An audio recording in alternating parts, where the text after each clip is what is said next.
The contract was signed in a sterile office, under fluorescent lights that buzzed like a bad omen.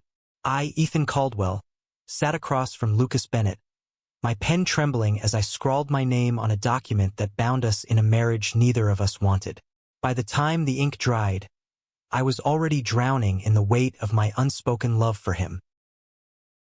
We were strangers forced into a partnership by circumstance. Lucas, a rising architect with sharp cheekbones and a sharper tongue, needed a green card to stay in the U.S. after his visa expired. I, a small-town bookstore owner with a knack for fixing other people's problems, needed the money his wealthy family offered to save my failing business. The deal was simple. Marry for 2 years, live together, play the part, then part ways with a clean divorce and a fatter bank account. No strings, no feelings, no complications. But my heart had other plans. The first night in our shared apartment in Burlington, Vermont, was suffocating. Lucas stood in the living room, his blonde hair catching the dim light, his posture rigid like a man bracing for battle. "This is just business, Ethan," he said, his voice clipped, blue eyes avoiding mine. "We keep it professional. No need to get messy." I nodded, my throat tight. Professional. I could do that. I'd spent years hiding how I felt about men like Lucas, men who seemed untouchable, polished, perfect. Growing up in a conservative town, I'd learned to bury my truth deep, to smile through the whispers and sideways glances. Loving Lucas in silence was just another secret to keep. But silence is a heavy thing. It pressed against my chest as we settled into our routine. Lucas worked late, sketching blueprints for eco-friendly buildings, while I poured myself into the bookstore, dusting shelves and recommending novels to distract myself from the man sleeping in the next room. We were roommates, not lovers, sharing a space but never a life. Meals were eaten in silence, our conversations limited to logistics, bills, schedules, the occasional fake smile for immigration officials.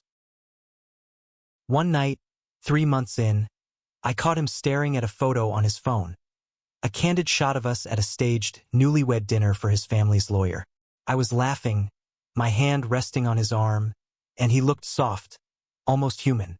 "You're good at this," he said, his voice quieter than usual. "The whole happy husband act. It's not always an act," I blurted, my heart hammering. His eyes flicked up, sharp and searching, but I turned away, cursing myself. Too close. Too risky. The truth was, I'd loved Lucas from the moment we met. It wasn't just his looks, though God knows his angular jaw and piercing gaze didn't help.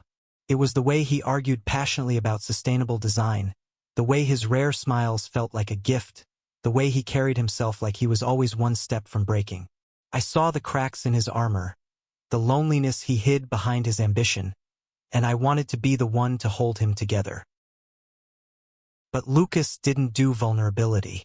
He was all edges, all control. So I swallowed my feelings, day after day, letting them fester like a wound I refused to treat. I told myself it was enough to be near him, to play the role of his husband, even if it was just on paper. I told myself I could survive 2 years of this cold, empty arrangement. I was wrong. Winter hit Vermont like a fist, blanketing Burlington in snow and forcing Lucas and me into closer quarters. The bookstore was struggling. Fewer customers braved the cold, and my savings were dwindling. Lucas noticed, though he didn't say much. One evening, he came home with a stack of design books, dropping them on my desk with a shrug. "Thought these might help draw a crowd," he said. "People love niche stuff." I stared at the books, my chest tightening. It was the first time he'd done something for me without being asked. "Thanks," I managed, my voice rough. He nodded and walked away, but I caught the faintest flush on his cheeks. For a moment I let myself hope. Hope is a dangerous thing. It made me reckless. I started leaving small gestures, coffee on his desk, his favorite scarf laid out on cold mornings. He never mentioned them, but I noticed how he'd linger over the coffee, how he'd wear the scarf even on milder days. It was a dance, subtle and unspoken, and I clung to every step. Then came the immigration interview. We'd prepared for weeks, memorizing each other's habits, quirks, and fake anniversaries. The officer was a stern woman with a clipboard, her questions sharp and relentless. "How did you propose?" she asked, eyeing us like we were suspects. Lucas didn't hesitate. "On a hike," he said smoothly. "At Lake Champlain sunset. Ethan's a romantic like that."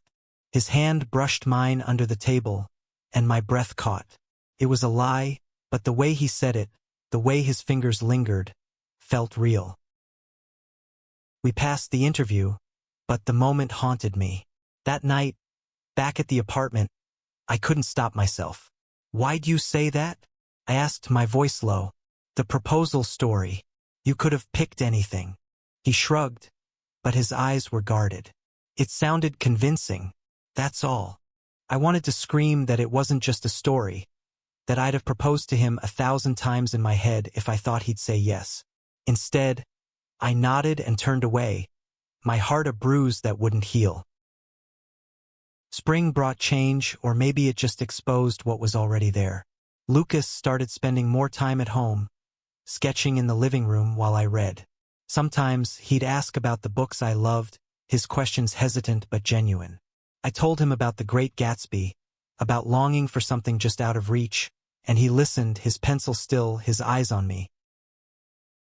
One night, after too much wine, he laughed. A real, unguarded laugh, when I told a story about a customer who insisted vampires were real. "You're ridiculous," he said, but there was warmth in it, and his knee brushed mine on the couch. I froze, terrified he'd pull away, but he didn't. For one fleeting moment, I thought he might lean closer. He didn't, but the air between us had shifted, charged with something neither of us could name. I started to notice the way he looked at me when he thought I wasn't watching, the way his voice softened when he said my name. It was torture, this almost love, this possibility I couldn't trust. Then came the fight. It was stupid, really, over dishes left in the sink, of all things. But it escalated, our voices rising until Lucas snapped, "Why do you even care? Ethan, this isn't real." I froze, my chest caving in. "Maybe it's real to me," I said, the words spilling out before I could stop them. His eyes widened, and for a moment, I thought he'd say something, anything, to bridge the gap between us. But he just turned and walked out, the door slamming behind him. I stood there, alone in our cold, empty apartment, wondering if I'd just ruined everything. But deep down, I knew the truth.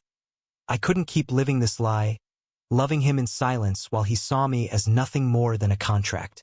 I had to let him go, or force him to see me. Lucas didn't come home that night. I sat on the couch until dawn, the silence of our apartment swallowing me whole. My confession hung in the air like a ghost, haunting every corner of the space we'd shared for nearly a year. By morning, my eyes were gritty, my heart heavier than ever. I dragged myself to the bookstore, hoping work would dull the ache. The bell above the door jingled as I stepped inside, the familiar smell of old books grounding me. But even that couldn't erase the image of Lucas's face. Shocked, unreadable, before he'd walked out. Had I pushed him too far? Was this the end of our fragile arrangement? He texted around noon, "Need space. Staying at a hotel for a few days." No apology, no explanation. Just those cold words, slicing through me. I typed a dozen replies. "I'm sorry, I didn't mean it, let's talk," but deleted them all. If he needed space, I'd give it to him, even if it killed me. The next few days were a blur. I threw myself into the bookstore, reorganizing shelves, planning events, anything to keep my mind off Lucas. But every quiet moment betrayed me. I'd see his scarf on the coat rack, his half-read book on the counter, and the ache would return, sharper each time. I wondered if he was thinking of me at all, or if I'd just been a means to an end, a signature on a contract, nothing more. On the fourth day, he came back. I was closing up the bookstore when I heard the bell jingle. There he was, standing in the doorway, his blonde hair mussed, his eyes shadowed. "We need to talk," he said, his voice low but steady. My stomach twisted, but I nodded, locking the door behind him.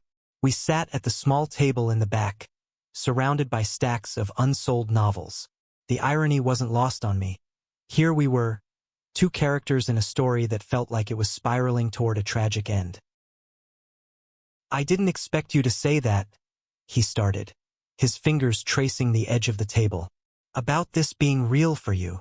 I swallowed, my throat dry. "I shouldn't have said it. I know this is just—" "No." He cut me off, his eyes locking onto mine. "Don't do that. Don't take it back." I froze, my pulse racing. There was something raw in his voice, something I'd never heard before. "Lucas, I'm not good at this," he said, running a hand through his hair.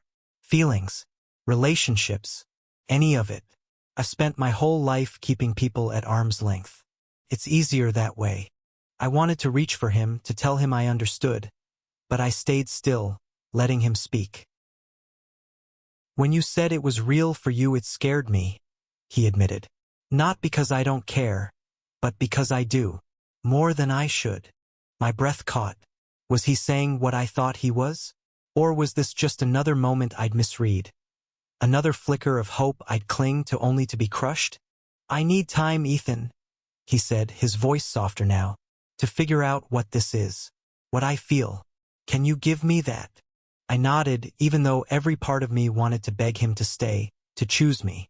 "Take all the time you need," I said, my voice barely above a whisper. He left again, but this time it felt different. There was a promise in his words, a crack in the wall he'd built around himself.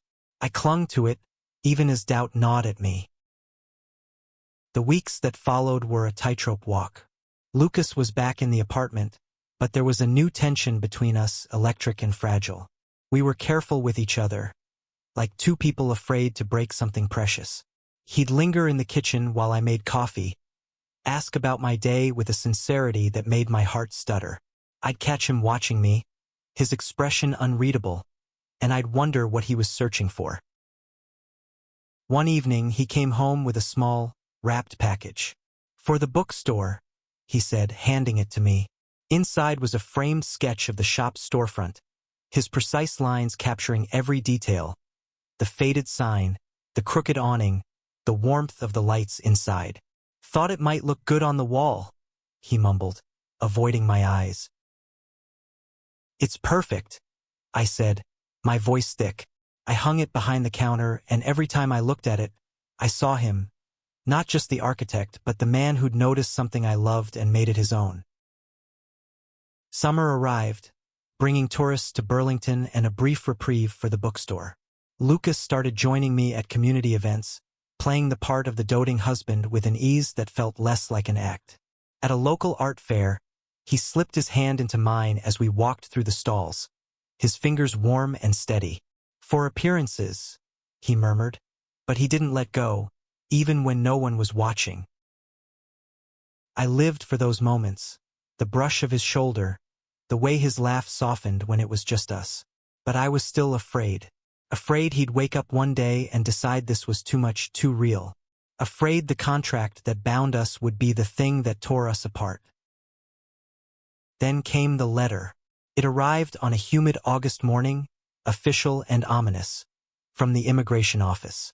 A follow-up interview, scheduled in 2 weeks. "They want to make sure we're still legitimate," Lucas said, his voice tight. Panic clawed at me. We'd passed the first interview, but this felt different, like they were looking for cracks in our story. And there were cracks. My feelings, his hesitation, the truth we hadn't fully faced. "We'll be fine," I said, more to convince myself than him. "We know the drill." He nodded, but his eyes were distant. That night, he didn't sleep in his room. I found him on the couch, staring at the ceiling, his sketchbook open to a drawing of the lake where he'd lied about our proposal. I sat beside him, the silence heavy but not uncomfortable. "Do you ever think about it?" he asked suddenly. "What it would be like if this was real?" My heart stopped. "Every day," I admitted, my voice barely audible. He turned to me, his eyes searching mine. For the first time, I saw fear there, not of immigration officers or contracts, but of something deeper, something that looked a lot like love. The question hung between us, fragile and dangerous. Lucas's eyes held mine, and for a moment, I thought he might kiss me, but he didn't. He stood, muttered something about needing air, and left me on the couch, my heart pounding in the quiet. The days leading up to the immigration interview were a storm of preparation and unspoken tension. We quizzed each other relentlessly. Favorite foods, childhood stories, the little details that made a marriage convincing. But every question felt like a test of something else, something neither of us was ready to name. The night before the interview, I couldn't sleep. I wandered into the living room and found Lucas there, sketching again. This time, it was a portrait of me, my face softened by his pencil, my eyes brighter than I'd ever seen them. "You're good at this," I said, echoing his words from months ago. He didn't look up. "It's easier to draw you than to figure you out." I laughed, but it was shaky. "What's there to figure out? I'm an open book." "Are you?" His voice was quiet, but it cut through me. "Because sometimes I think you're hiding more than you let on." I wanted to tell him everything. How I'd loved him from the start, how every touch, every glance, was a lifeline I clung to. But fear stopped me. Instead, I said, "You're not exactly an open book either, Lucas." He set his pencil down, his jaw tight. "I'm trying," he said. "I'm trying to be." The interview was a blur. The same stern officer, the same clipboard, but this time her questions were sharper, her eyes narrower. "Tell me about your first date," she said, leaning forward. I froze, my mind blank. We'd rehearsed this, but the weight of the moment crushed me. Lucas stepped in, his voice steady. "It was at Ethan's bookstore," he said. "After hours, he read me poetry. Frost, I think. He said it reminded him of home. It was a lie, but it was beautiful." I stared at him, my chest aching. The officer nodded, satisfied, and we passed, barely. But as we left the office, Lucas's hand found mine, and he didn't let go until we were back in the car. "You didn't have to say that," I said, my voice low. "The poetry thing." He shrugged, but his eyes were soft. It felt right. Fall painted Burlington in reds and golds, and with it came a shift in Lucas. He was still guarded, still careful, but he was present in a way he hadn't been before. He'd join me at the bookstore, helping with inventory or charming customers with his rare smiles. People started whispering, "The happy couple," they'd say, and I'd blush, knowing it was still a performance. But was it? One crisp October evening, we walked along Lake Champlain, the same lake from his fake proposal story. The air was sharp, the sky streaked with pink. "You ever think about staying?" I asked, my voice barely above the lapping waves. "After the 2 years are up?" He stopped, his hands in his pockets. "I didn't used to," he said, "but lately, yeah, I do." My heart leapt, but I kept my voice steady. "What's changed?" He looked at me, his eyes unguarded for once. "You," he said simply. I stopped breathing. Before I could respond, he stepped closer, his hand brushing my cheek. "I'm not good at this, Ethan," he said, "but I'm starting to think I want to be." And then he kissed me. It was soft, tentative, like he was testing the waters. I kissed him back, pouring every ounce of my silent love into it, hoping he could feel what I'd never dared to say. When we pulled apart, his eyes were wide, his breath uneven. "I didn't know," he whispered. "All this time I didn't know." "Know what?" I asked, my voice trembling.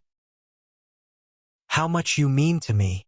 The weeks that followed were a dream I was afraid to wake from. Lucas was still Lucas, sharp, driven, a little closed off, but he was trying. He'd hold my hand in public, kiss me in the quiet moments, tell me stories about his childhood in London, his dreams of building a better world.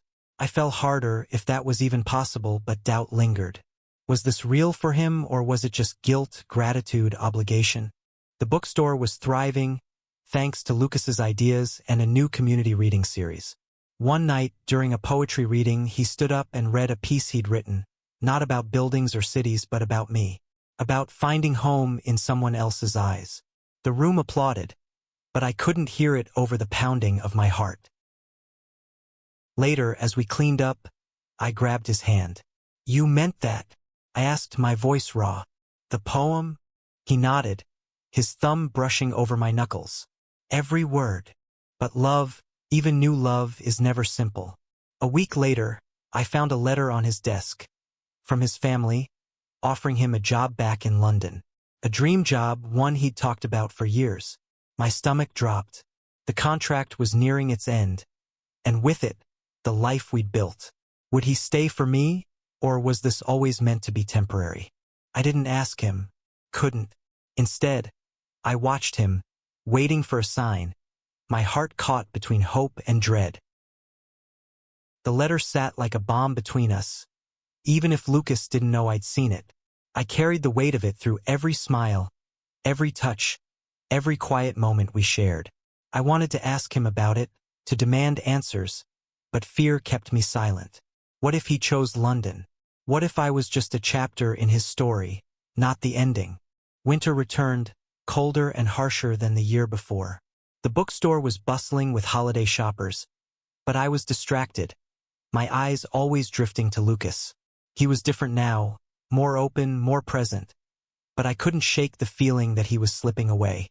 He'd catch me watching, offer a small smile, and I'd force one back, hiding the storm inside me. One night, as snow fell outside, we sat by the fireplace in our apartment. Lucas was sketching, his pencil moving in quick, sure strokes. I watched him, memorizing the way his brow furrowed, the way his lips quirked when he was pleased with a line. "What's that one?" I asked, nodding at his sketchbook. He hesitated, then turned it toward me. It was a house, simple, modern, with wide windows and a wraparound porch. "Something I've been thinking about," he said. "A place of my own. Here in Vermont." My heart stuttered. "Here?" He nodded, his eyes meeting mine. "I like it here, Ethan. The lake, the town you." I wanted to believe him, but the letter loomed in my mind. "What about London?" I blurted, unable to stop myself. "The job. Your family." His face fell, and I knew I'd hit a nerve. "You saw the letter," he said, not a question. I nodded, my throat tight. "Are you going?" He set the sketchbook down, his hands restless. "I don't know," he admitted. "It's everything I've worked for. But leaving it means leaving you." The air felt thin, like I couldn't breathe. "Then don't," I said, my voice breaking. "Stay. Choose me." He looked at me, his eyes raw with conflict. "It's not that simple, Ethan. My family, they expect me to come back. They've been planning my life since I was a kid. And you deserve someone who's sure." "I deserve you," I said, fiercer than I meant. "The real you, not the one your family wants. The one who draws houses and reads poetry and makes me feel like I'm enough." He stared at me, his breath uneven. Then he crossed the room and kissed me, hard and desperate, like he was trying to anchor himself. I kissed him back, pouring every fear, every hope, every piece of my heart into it. When we pulled apart, he rested his forehead against mine. "I don't want to lose you," he whispered. "Then don't," I said again, softer this time. The next few weeks were a dance of hope and uncertainty. Lucas didn't mention the letter again, but I saw it in his eyes, the pull of his old life, the weight of expectation. He threw himself into work, staying late at his firm, while I poured my energy into the bookstore, trying to outrun my fear. One evening, he came to the shop after hours, his coat dusted with snow. "I turned it down," he said without preamble. "The job. I'm staying." I stared at him, my heart pounding. "Why?" "Because I love you," he said, the words simple but earth-shattering. I didn't realize it until I thought about leaving. "You're my home, Ethan. Not London, not some job. You." Tears stung my eyes, but I laughed. the sound raw and relieved. You mean it? He stepped closer, his hands cupping my face. I've never meant anything more. We kissed, and it was different this time. Not desperate, but sure, like a promise sealed. For the first time, I believed this could be real, that our contract marriage could become something more. But life is never that tidy. A week later, Lucas's mother arrived in Burlington, unannounced. She was polished and cold, her eyes sweeping over our apartment like it was beneath her. You're throwing away your future, she told Lucas, her voice cutting. For what?